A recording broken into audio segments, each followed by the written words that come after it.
Hi, my name is David Temple. I'm the Associate Curator of Paleontology here at the Houston Museum of Natural Science.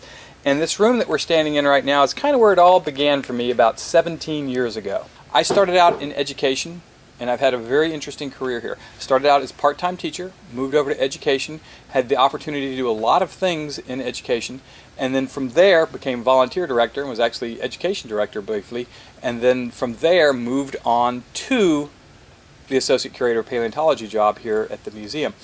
I've stayed here because, and I've loved my career here, and it's because that it always changes, that there's always something new going on. In education, you always had different traveling shows, you had permanent collections, you had interests that would change over time. So started out being just interested in anthropology, just interested in archaeology.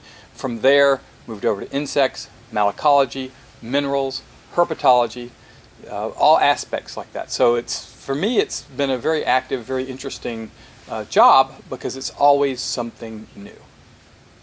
Field science. And I love field science. I think field science is one of the best ways to teach students, to get students interested, and adults, it's students of all ages, to get them interested in science. One of the things that we've started and we're trying to do here, and we've been successful with it so far, is we have a paleontology field program.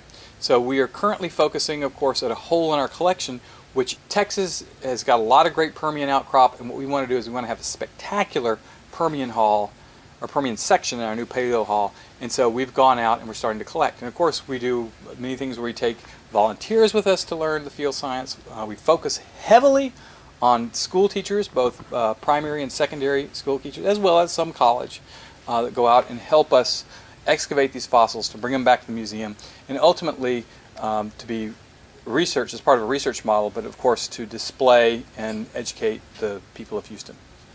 The Paleo Hall for me was really sort of a life-changing thing, and of course the artifact the more I learned about it, the more amazed by it was. It's our central dinosaur. It's Houston's first dinosaur.